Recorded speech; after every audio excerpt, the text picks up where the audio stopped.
Hello mga bor, good morning for today's video and for today's vlog mga bor. Magluluto tayo ng native chicken dito sa ating bahay mga bor. At yung ilalagay natin mga bor is yung ubod ng saging.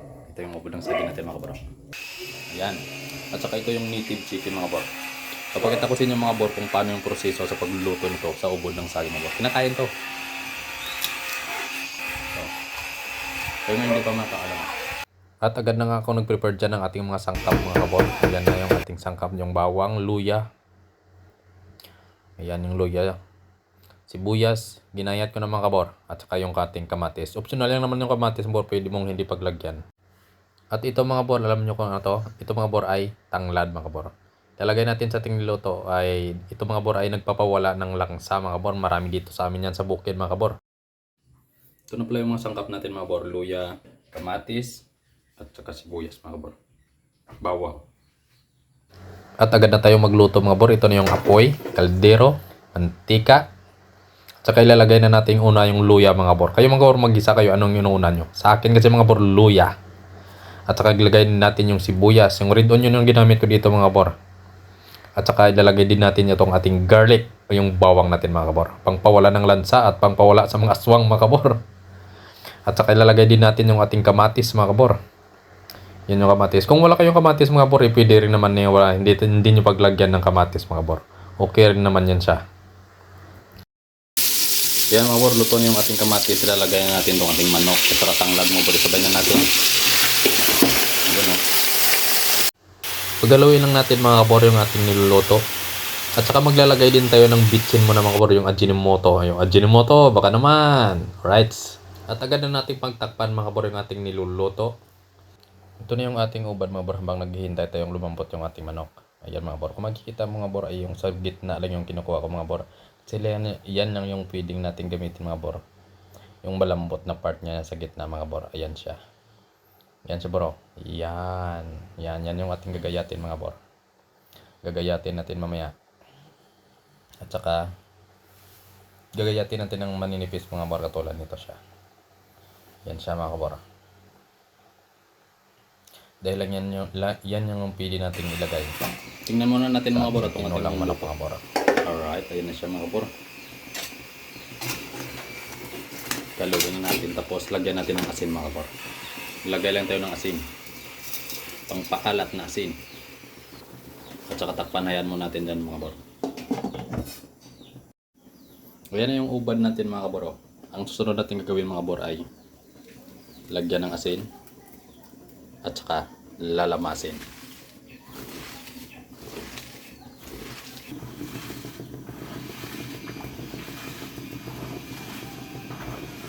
Tingnan na muna natin ito mga bor. At saka lagyan natin ng sabaw.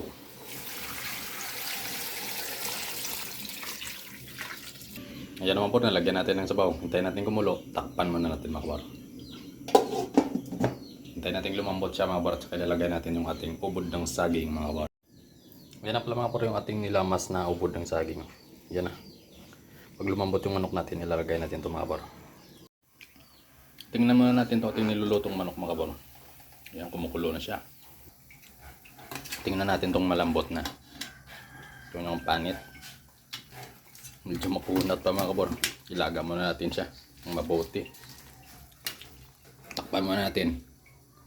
Mga 30 minutes pa siguro mga bor. At saka ilalagay na natin itong ating ubod ng saging.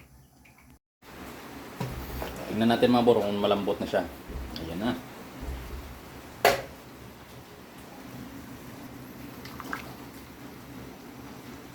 Pwede na to siguro mga kabor. Ilalagay na natin itong ating ubad. Ilagay natin itong ating ubad mga kabor. Ayan na. Pakaraming ubad. Sa ubad pa lang mga kabor, busog ka na. Yan na siya mga bro. Lutuin na natin. Takpan natin mga bro. Takpan natin at saka ilalagay natin yung dahon ng sili mga bro. May dahon ng sili pa to. Ito pala yung dahon ng sili natin mga bro. Marami. Mayaman talaga kami sa dahon ng sili. Himayin lang natin itong mga bro. Kunin natin itong mga dahon-dahon. Isa to sa mga nagpapabango mga bro. At saka nagpapaganda ng lasa ng ating niluluto. Na ubad ng saging at saka native na manok mga bro. Hindi lang pala sili ng dahon mga bor, may bunga pa. Oh, ayan oh. Napakaraming bunga pa mga bor, pero hindi ko lalagay kasi baka mag-anghang yung ating niluto. Yung mga bata kasi nakakain, kaya parang di kumain mga bor. Pag manghang. Ayan naman bor, tingnan muna natin itong ating niluto. Ayun, kumukulo na siya mga kabor. Sarap siguro to. Tikman muna natin mga kabor. Tikman muna natin. Dito tayo sa exciting part, yung pagtikim mga kabor.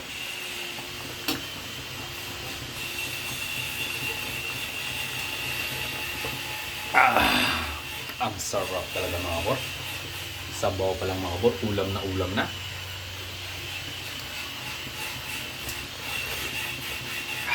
Alright. Maya mga bor, ilulunod na natin yung dahon ng sili. At saka luto na to mga bor. Okay na to. You know?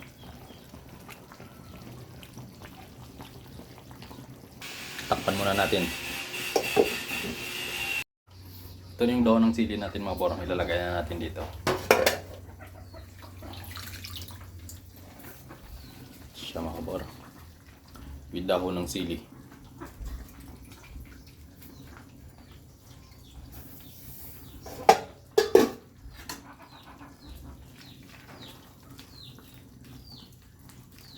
Luto na yan mga kabor.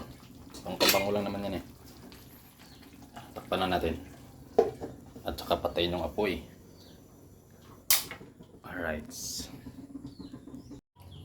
At syempre mga kabor, titikim din tayo sa ating niluto.